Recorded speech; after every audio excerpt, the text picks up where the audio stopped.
Hello बच्चों, good morning. आज हम लोग जो देखने जा रहे हैं वो सेकंड पार्ट देखेंगे। इलेक्ट्रिसिटी जो हम लोग ने चैप्टर स्टार्ट किया था उसमें हम लोग इस लेक्चर में कुछ उसको एक्सटेंड करेंगे। हम लोग करंट के बारे में जानेंगे अगेन, और उसकी यूनिट्स के बारे में देखेंगे, कुछ न्यूमेरिकल्स लेंगे, और उसके साथ ही हम लोग नेक्स्ट टॉपिक जो हमारे पास पोटेंशियल डिफरेंस है, अगर टाइम रहा तो हम उसका डिस्कशन करेंगे। तो सबसे पहले मैं यहाँ पे जो लास्ट जो हमारे पास लेक्चर था उसमें एक मैंने प्रॉब्लम आपको होमवर्क दिया था, तो उसका डिस्कशन हम लोग कर लेते हैं। फिर हम लोग नेक्स्ट करंट के डिस्कशन पे जहाँ पे हम लोग थे फिर वापस चलते हैं। तो हमको उस प्रॉब्लम में कैलकुलेट करना था, to calculate the number of electrons that will make up a total charge of -1 coulomb. तो हमको नंबर ऑफ इलेक्ट्रॉन्स निकालने थे जिसकी वजह से जो टोटल चार्ज होगा that is equals to -1 coulomb. तो हम जानते हैं कि Q is equals to plus minus NE। तो अगर मेरे पास डेफिशिएंसी ऑफ इलेक्ट्रॉन हो रहे हैं तो मेरे पास there will be a positive charge, polarity charge, और अगर मेरे पास एक्सेस ऑफ इलेक्ट्रॉन्स हो रहा है तो then it will be a negative charge.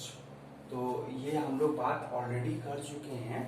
अगर आपको ये चीजें क्लियर नहीं हो रही हैं तो you should look after the first lecture and I will put up it's description in the description box below. तो अब हम लोग आगे बात करते हैं। तो यहाँ पे जो total charge Q is equals to the number of electrons into the basic charge on an electron. तो अब हमारे पास यहाँ पे हमको नंबर ऑफ इलेक्ट्रॉन्स निकाल रहे हैं। तो जब नंबर ऑफ इलेक्ट्रॉन्स हम लोग एक्यूमुलेट करेंगे तो that is going to create a negative charge. तो हमने यहाँ पे एक नेगेटिव चार्ज जो है नेगेटिव साइन से रिप्रेजेंट कर दिया है।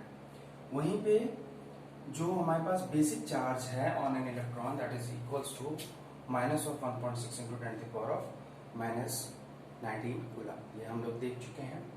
और यही नेगेटिव चार्ज जो है that is represented over here. This negative charge of the electron is represented over here. तो हमारे पास जो चार्ज आएगा -1 coulomb is equals to minus of n into 1.6 into 10⁻⁻19 coulomb, जहां से आप लोग number of electrons, this is going to be the number of electrons. तो ये हमारे पास नंबर ऑफ इलेक्ट्रॉन्स हैं। Those number of electrons are going to constitute a total charge of -1 coulomb. तो आप देख सकते हैं कि this is a huge number of electrons, और जिसके हेल्प से हम लोग 1 कूलम के चार्ज को मेकअप कर सकते हैं। तो आप लोग इसको नोट डाउन कर सकते हैं। अगर आपको ये प्रॉब्लम समझ में नहीं आया है तो भी आप लोग कमेंट में पोस्ट कर सकते हैं। अब हम लोग अपने नेक्स्ट टॉपिक पे चलते हैं। हम लोग जो फर्स्ट लेक्चर में डिस्कस कर रहे थे दैट इज करंट। तो करंट में हमने देखा कि current is basically the rate of flow of charge, that means the amount of charge passing through a unit cross sectional area is called in a particular time interval is called as the current। तो current की हमने बात की थी, तो current का थोड़ा discussion और कर लेते हैं। Current is basically I is equals to the total charge passing through any unit cross section area in a time interval t। तो अब मेरे पास जो चार्ज है, total charge that is going to be in coulombs, और जो time होगा that is going to be in seconds. और इसी यूनिट को हम लोग रिप्रेजेंट करते हैं एम्पियर से, और that is represented bye A stands for ampere. It is basically in respect of French physicist Andre ampere. तो उनके रिस्पेक्ट में हम लोग इनको, इस यूनिट को हम लोग बेसिकली बोलते हैं एम्पियर। तो नेक्स्ट हम लोग डिस्कस करते हैं कि अगर मेरे पास 1 एम्पियर ऑफ करंट है तो मैं क्या बोल सकता हूँ, that is equals to 1 coulomb per second. So that is going to be equals to 1 coulomb per 1 second. That means कि अगर मेरे पास एक यूनिट क्रॉस सेक्शन एरिया है, this is unit cross sectional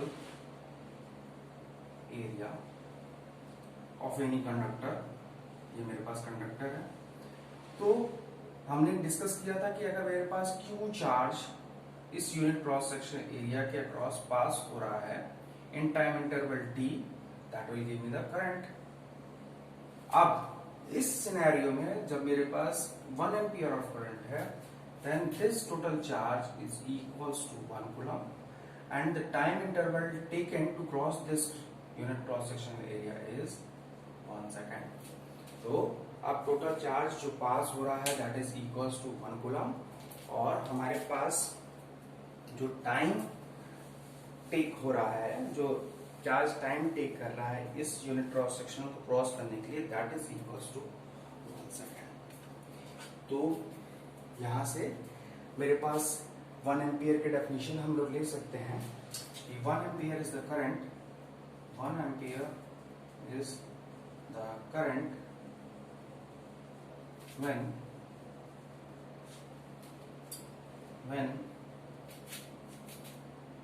a total charge of 1 coulomb passes through a unit cross sectional area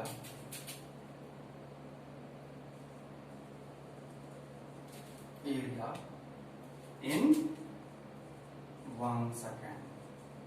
तो जब मेरे पास total charge 1 coulomb का किसी भी एक यूनिट क्रॉस सेक्शन एरिया से 1 सेकेंड में पास हो जाएगा, then we will call that particular current as 1 ampere. तो बेसिकली अब हमको जो चीजें देखनी है कि हमने एम्पियर का डिस्कशन तो कर लिया, बट अभी हम लोग के पास जो करंट आती हैं वो इससे मतलब अगर लार्ज करंट को रिप्रेजेंट करना है तो हम कैसे रिप्रेजेंट करेंगे, और 1 एम्पियर से छोटी करंट, स्मॉलर करंट्स को रिप्रेजेंट करना है तो कैसे रिप्रेजेंट करेंगे. तो आइए हम उसको देखते हैं. तो उसके लिए हम लोग सबसे पहली बात एक कन्वेंशन यूज करते हैं जो जनरली किसी भी सिस्टम में यूज किया जाता है, तो उसका डिस्कशन कर लेते हैं. तो सबसे पहले है हमारे पास, हम लोग स्मॉलर करंट्स की बात कर रहे हैं, तो स्मॉलर करंट्स में सबसे पहले होता है मिली, देन माइक्रो,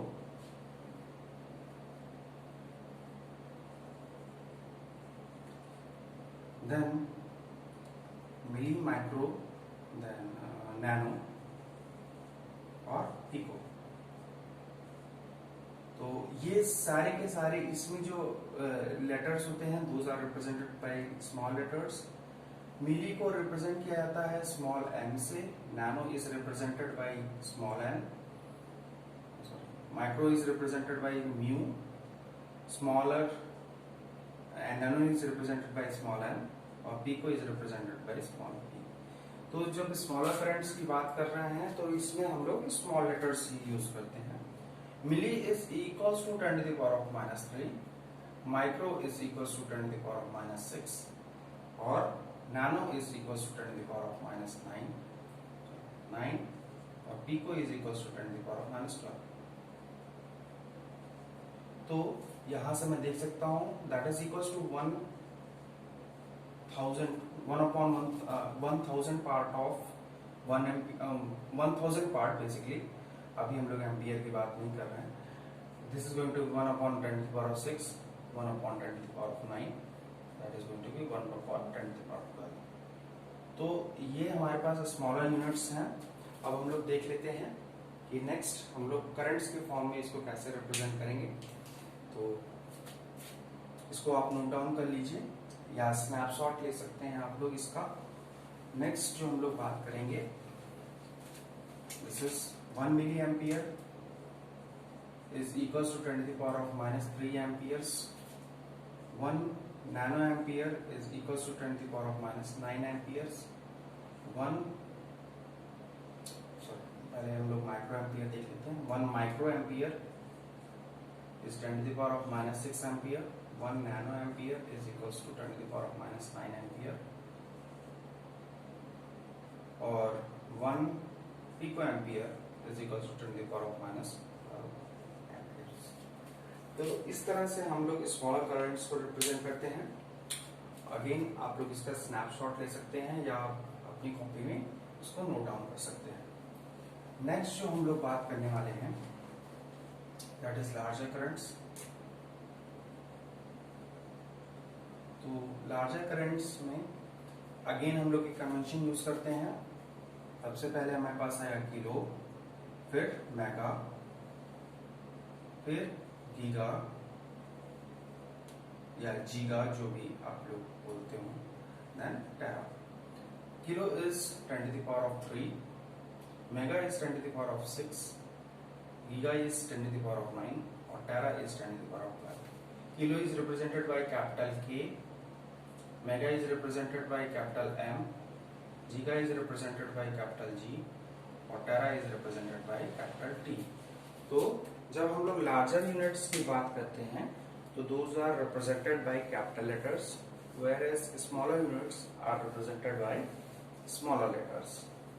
तो अब हम लोग देख लेते हैं कि इसको करंट के फॉर्म में कैसे रिप्रेजेंट करेंगे हम लोग. अगेन आप इसका एक स्नैपशॉट ले सकते हैं. तो लार्जर करंट्स की जब मैं बात कर रहा हूं तो I can have current of 1 kilo ampere, 1 mega ampere, 1 giga ampere or giga ampere, 1 tera ampere. So this is going to be 10 to the power of 3 amperes. This is going to be 10 to the power of 6 amperes. This is going to be 10 to the power of 9 amperes, or this is going to be 10 to the power of 12 amperes. So these are the conventions which are going to be used. और इसके basis पे हमारे पास numericals आएंगे. तो हम लोग आगे बढ़ते हैं. नेक्स्ट जो हम लोग को बात करनी है, हम जानते हैं कि मेरे पास जो चार्ज है, जो करंट है, that is I is equals to Q upon T. और हमने देखा कि 1 ampere is basically 1 coulomb per 1 second. तो अब हम लोग जैसे ही अब कंडक्टर्स की बात करेंगे आगे, तो conductors are basically used, basically metals which are used to conduct electricity. और जब हम लोग मेटल्स की बात कर रहे हैं तो मेटल्स में कंडक्शन होता है, that is because of conduction due to free electron. Free electrons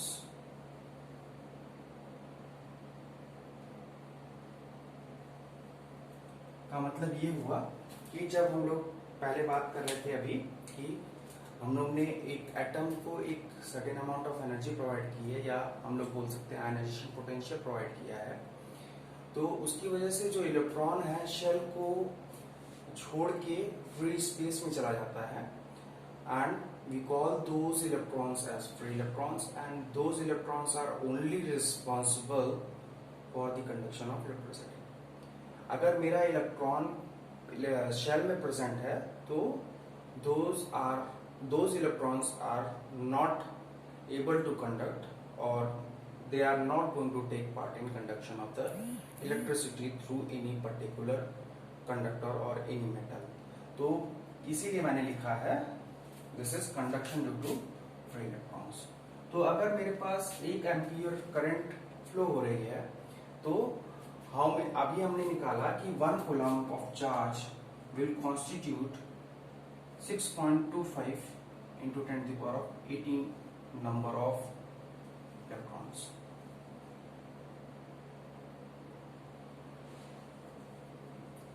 तो जो हमारे पास 1 कूलम ऑफ चार्ज है वो these are constituted by these number of electrons.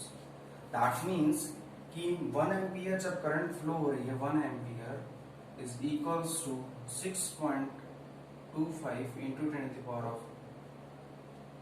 18 into the basic charge minus 1.6 into 10 to the power of minus 19 coulombs into divided by 1 second. That means these number of electrons are passing through that unit cross section area. मतलब हमने बात की थी कि unit cross section area था मेरे पास,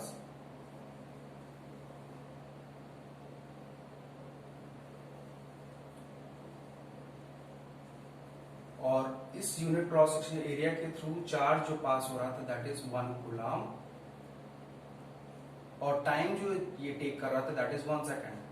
तो 1 coulomb का चार्ज इस यूनिट क्रॉस सेक्शन एरिया के थ्रू कब पास कर जाएगा, जब 6.25 into 10 to the power of 18 electrons एक वन साइड से, this is first side, this is second side, तो फर्स्ट साइड से सेकेंड साइड या सेकेंड साइड से फर्स्ट साइड जब हमारे पास these number of electrons transfer हो जाएंगे, then we can say that 1 ampere of current is flowing through that particular conductor.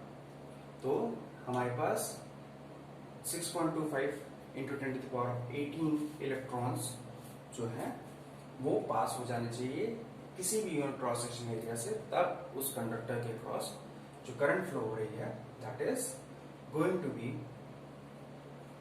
1 ampere. Similarly 2 amperes के लिए इसका डबल हो जाएगा, just 6.25, that is it is going to be 12.5 into 10 to the power of 18। Similarly ये double triple हो जाएंगे। तो जैसे हमारे पास करंट इंक्रीज कर रही है, then the number of electrons passing through any unit cross section area is also going to increase. और जैसे ही हमारे पास number of electrons crossing through a unit cross section area increase कर रहा है, that means the charge passing through that unit cross section area is also increasing in same time interval, और जब इंक्रीज करेगा तो हमारे पास करंट की वैल्यू इंक्रीज कर जाएगी। सिमिलरली अगर मेरे पास सेम टाइम इंटरवल में अगर नंबर ऑफ इलेक्ट्रॉन्स जो है वो डिक्रीज हो रहे हैं, तो हमारे पास उनकी वजह से चार्ज डिक्रीज होगा, और जब चार्ज डिक्रीज होगा तो करंट भी डिक्रीज हो जाएगी। तो ये तो रहा कंप्लीट डिस्कशन करंट का। मुझे लगता है आपको करंट के बारे में कंप्लीट क्लियर हो गया होगा ये टॉपिक, और अगर आपको नहीं हुआ है तो you can post out your problem in the comment section.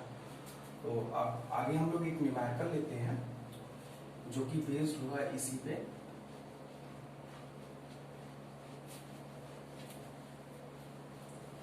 The second numerical हमारे पास है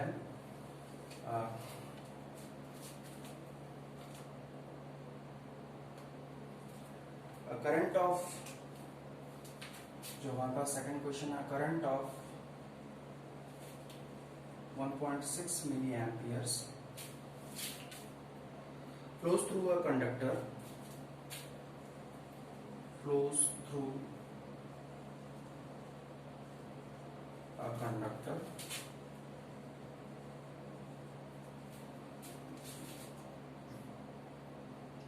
if charge of an electron is, if charge on an electron is equals to minus 1.6 into 10 to the power of minus 19 coulomb.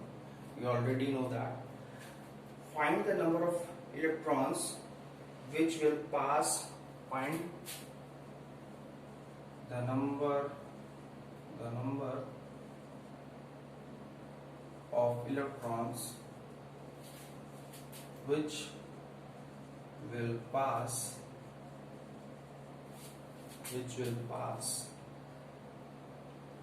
through the cross sectional area of conductor। तो जैसा कि हमने देखा कि अभी हमने बात किया था 1 कूलम, अगर मेरे पास 1 एम्पियर की मैं जब बात कर रहा हूं तो मेरे पास जो चार्ज पास हो रहा है that is the number of electron that passing through is equals to 6 into 10 to the power of 6.25 into 10 to the power of 18। अभी हमको यहाँ पे जो करंट दिया हुआ है, current is equals to 1.6 into 10 to the power of -3 amperes. तो अभी हमको फाइंड करना है नंबर ऑफ इलेक्ट्रॉन्स। तो let us assume the n is the number of electrons. तो मैं देख सकता हूं कि यहां से Q is equals to NE divided by T। तो अब मेरे पास जो 1.6 मिली एम्पियर करंट पास हो रही है, तो यहां से Q I is equals to NE upon T। तो अब मैं यहां से लिख सकता हूं, देखिए जो मेरे पास करंट है that is per second, number of electrons passing per second, that will define the current. तो यहां से मेरे पास time interval is equals to 1 second. तो current is basically number of, current को मैं क्या लिख सकता हूं, number of electrons passing through a cross section area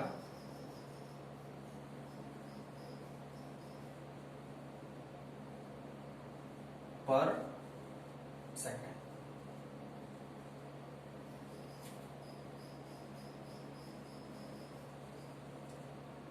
तो ये हमारे पास हम ये डेफिनेशन यूज करेंगे, तो per second that is the time interval is 1 second. I जो दिया हुआ है that is 1.6 into 10 to the power of -3, और n हमको फाइंड करना है, this is 1.6 into 10 to the power of -19। तो यहां से मैं देख सकता हूं n is equals to 10 to the power of 16। तो the number of electrons passing through that cross section area is equals to 10 to the power of 16। ठीक है, तो आप ये न्यूमेरिकल ट्राई आउट कर सकते हैं।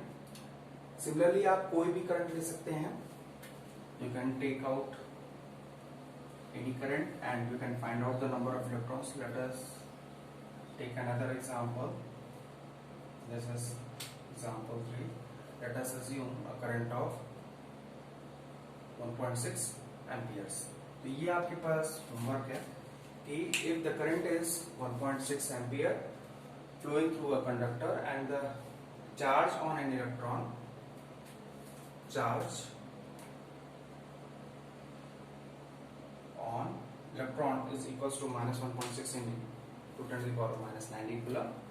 Find the number of electrons which will pass through the cross sectional area of the conductor। तो ये आपके लिए होमवर्क है, आप इसको सॉल्व आउट करिए और नीचे आप कमेंट सेक्शन में इसको पोस्ट कर सकते हैं।